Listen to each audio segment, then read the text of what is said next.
Брокерлер деген кім? Бағалы қағаздар деген не екен? Түсіндім, білем деп жүрсем, жақында бір кісімен таныстым. Брокермен дейді. Ең алдымен брокердің кім екенін дұрыс танып білген дұрыс. Бұл қор биржасындағы сауда-саттыққа қол жеткізе алатын кәсіби нарық қатысушылары болып табылады. Брокерлер дегеніміз лицензияланатын қызмет түрі. Сондықтан алаяқтардың құрбанына айналмау үшін бірінші кезекте онда уәкілетті органның лицензиясының бар екендігіне көз жеткізу қажет.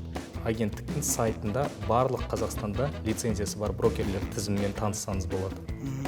Сол сайтта барлық тізімі берілген, Сол сайтта барлығы анық көрсетілген. Шоттан белгілі бір ақша сумасын алғыңыз келсе, бұл жағдайда алаяқтар сізге кейінірек ақшаны сақтандыру үшін салық төлеу керек деп айтады. Ал егер клиент ақшаны сауда платформасына алғысы келсе, онда ол сақтандыру төлемін өзі төлеуі керек дейді.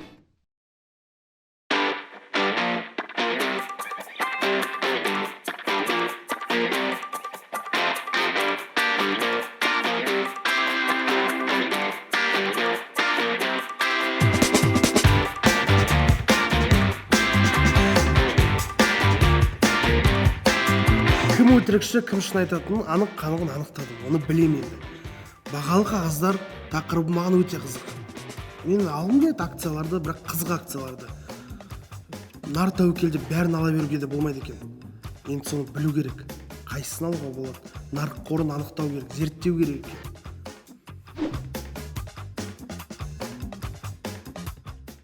Менің атым Бекзат. Бұл бағдарлама менің қаржылық сауаттылықты үйренуім туралы. Мен көптеген жаңа білім алғым келеді, және менде бәрі ойдағыдай болатынына сенемін.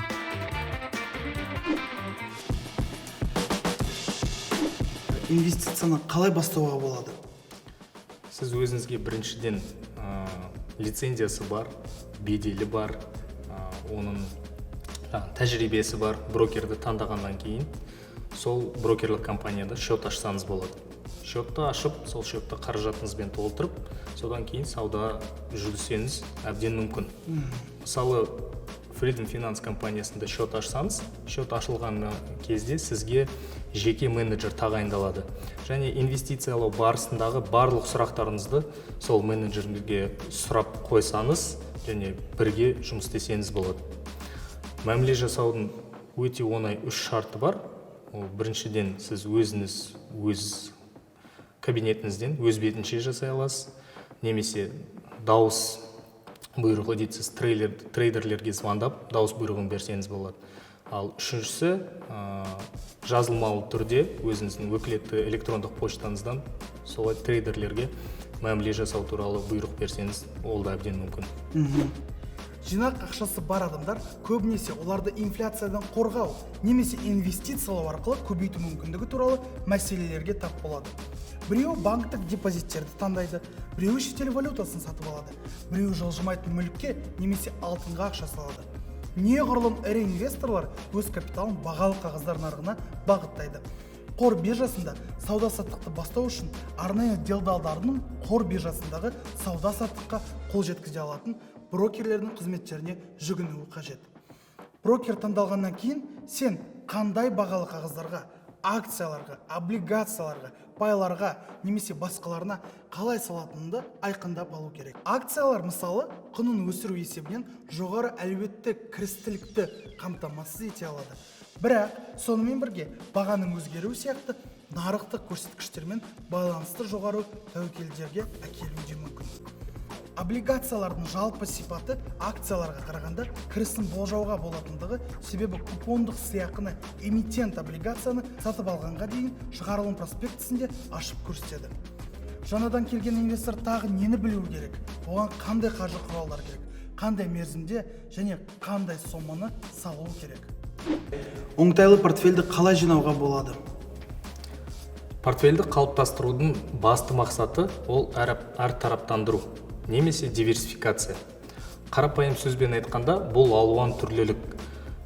Сіздің портфеліңіздегі активтер әртүрлі қаржы құралдарынан тұруы қажет, және экономиканың түрлі секторларынан тұруын қадағалау қажет.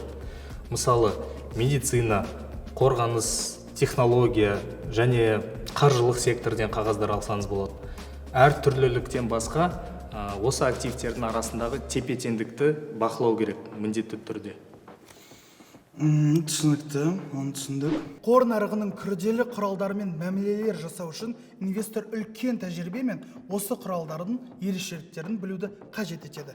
Сондай-ақ жаңадан бастаған инвестор инвестициялауды жоспарлаған кезеңді және инвестор көтеруге дайын болатын шығынның барынша көлемін айқындап алуы қажет. Егер бастапқы кезеңінде сізге стратегияны таңдау қиын болса, не инвестициялық процеске белсенді қатысқыңыз келмесе, активтерді басқаруды тиісті лицензиясы бар басқарушы компанияға сенім білдіруіңізге болады. Не инвестициялық пай қорларының басқарушы компанияның басқаруында тұрған пайларын сатып алуыңызға болады. Сонда бір сұрақ: биржада мәмілелерді тіркеу қалай жүргізіледі? Кім оны қадағалайды? Инвестициялау стратегиясы қалай құрылған? Инвестициялау стратегиясы өте орынды және маңызды сұрақ. Ол әркімнің өзінің жеке бөлек инвестициялық стратегиясы болу керек. Ол сіздің жаңағы мақсатыңызға байланысты және қауіп деңгейіне байланысты құралады. Жалпы айтқанда бір екі стратегияны алып қарасақ болады. Ол бірінші консервативті деп аталады. Ол кезде сіз ең бірінші бастапқысы өз қаражатыңызды жоғалтпау, сақтап қалу және оның үстінен 5 немесе 7% пайда көрсеңіз де, ол сізге қанағат жеткілікті болады. Екінші түрін алып айтатын болсақ, ол белсенді сауда. Белсенді саудада сіз әрқашан жаңағы нарықта жиі мәмілелер жасайсыз, бірақ ол кезде қысқа мерзімді мәмілелер болады сізде. Ол жерде тәуекелі көп болады.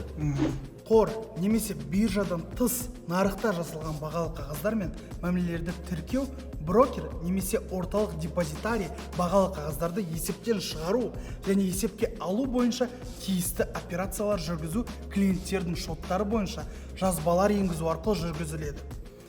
Орталық депозитарийдің есепке алу жүйесінде бағалы қағаздар мен мәмілелерді тіркеу былайша жүргізіледі. Біріншіден, бағалы қағаздар мен мәмілелерді тіркеуге бұйрық берген тұлғаның өкілеттіктерін және осы бұйрық нысананың белгіленген талаптарға сәйкес келуін тексереді. Екіншіден, іс-әрекеттер бұйрықта көрсетілген іс-әрекеттерді жасау мүмкіндігін тексереді. Үшіншіден, клиенттің бағалы қағаздар мен мәмілелерді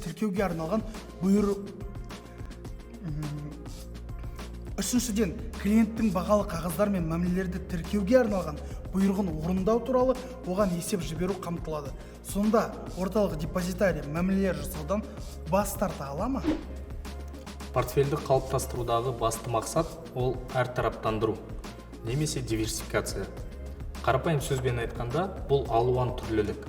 Сіздің портфеліңіздегі активтер әртүрлі қаржы құралдарынан тұруын және экономикалық түрлі секторлардың тұруын қадағалау қажет. Мысалы, ол медицина, қорғаныс, технологиялық сектор немесе қаржы секторынан. Әртүрліліктен басқа, осы активтер арасындағы тепе-теңдікті сақтау өте маңызды. Біз қор нарығында табыстылық пен тәуекел ұғымы ұштасқанын түсінуіміз керек.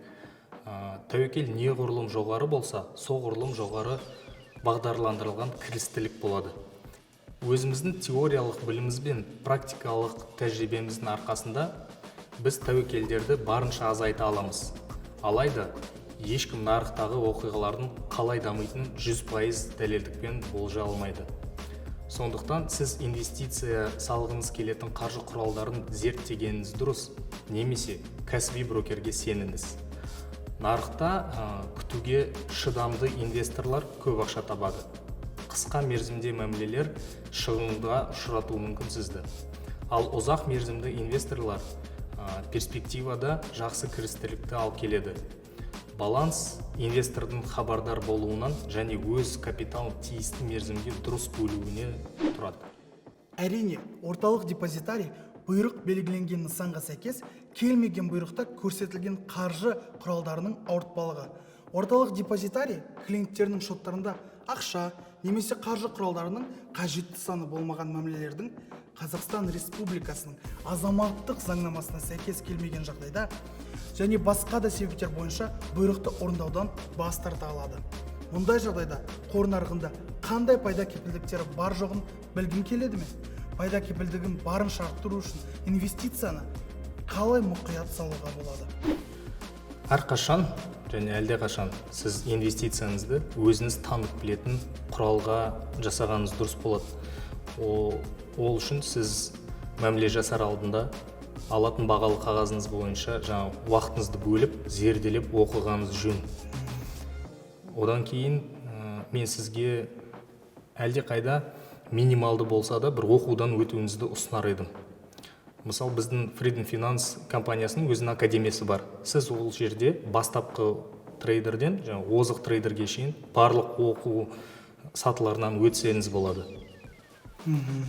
Бірақ сіз басында бастайтын болсаңыз, мен сізге өзінің тұрақты кірістері бар, беделі бар және ең ірі компаниялардың біріне өзіңіздің инвестицияңызды жасағанды ұсынар едім. Түсінікті.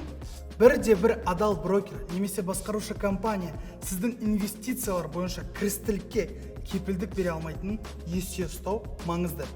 Егер олар бұлай істесе, бұл сақ болуға нақты белгі. Бағалы қағаздар нарығында кірістілікке кепілдік беру заңмен тыйым салынған. Брокердің алаяқ емес нағыз брокер екендігіне көз жеткізу оңай. Ол үшін Қазақстан Республикасының қаржы нарығын реттеу және дамыту агенттігінің сайтында оның бағалы қағаздар нарығында кәсіби қызметте жүзеге асыруға лицензиясының бар жоғын тексеру жеткілікті. Қаржы реттеушісінің интернет ресурсында көрсетілген брокердің барлық деректемелері лицензияда көрсетілген. Деректемелерге сәйкес келуі тиіс. Жалған брокерлер бұл қаржы нарықтарында сауда-саттық тартымды шарттарын ұсынатын тапқыр алаяқтар. Олар клиенттерден мүмкіндігінше көп ақша алуға тырысады. Содан кейін іздерін суытады. Барлық қаражатыңызды түгелімен бағалы қағаздарға салмағаныңыз, әсіресе бағалы қағаздар мен сауданы қарыз қаражатына бастамағаныңыз дұрыс.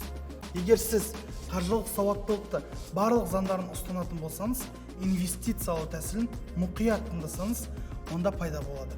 Бірақ бірінші рет ештеңе жұмыс істемесе, ренжімеңіз. Бүгінгі тақырыпты қорытындылай келе мен өте көп нәрсені түсіндім.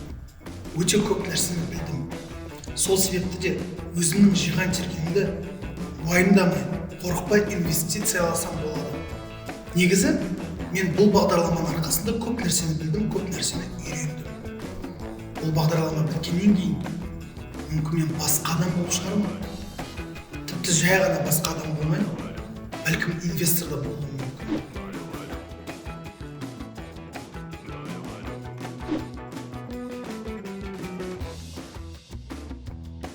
Міне, сезіп тұрмын. Жақында мен қаржылай сауатты адам боламын. Ақша таба бастаймын, оны білем. Бірақ өздеріңіз білесіздер ғой, мені қанша рет алдады. Өзім сенгіш адам, сене берем бәріне. Соның бәрін алдын алу керек. Сізге бүгін бірнеше сұрақ қойғым келіп отыр, алаяқтық туралы жалпы. Енді мен өз басым жалпы сенгіш адаммын. Көп алаяқтарға түсіп қалдым десем де болады. Оның алдын алуға қалай болады, қалай алаяқтарға сенбеу керек. Сондықтан да телефоныңызды сізге таныс банктің нөмірі көрінгенмен, ол сөзсіз сенім білдіру керек деген сөз емес. Сондықтан алаяқтар сіздің деректеріңізді қандай жолдармен ала алатындығын нақты білу керек. Кейбірлері экономикалық мысалы білімі болуы мүмкін деп сол терминмен сөйлейді. Әрине оған сенесің, өйткені ол адам сөйлеп тұрғаннан кейін. Енді алаяқ болғасын ол бірінші мақсаты ол қаржыны көздейді, адамның ақшасын алып береді. Қаржы саласында қай салаларында кездесуі мүмкін алаяқ. Сондықтан қаскүнемдерді ұстау және жазалау қиындай түседі. Сонда өте қызықты. Алаяқтардың қандай түрлері мен әдістері бар. Негізі өзімізде былай ойлап қарасақ, алаяқтар біздің әлеуметтік желідегі парақшамызға кірсе де жеткілікті. Оның ішінде біздің суреттеріміз де бар, мысалы, өзіміз адресімізді де жазып қоямыз, кейде қайда жүргенімізді, не істеп жүргенімізді. Енді оның барлығы түсінікті. Түрлі базадан сатып алуы мүмкін, ұрлап алуы мүмкін,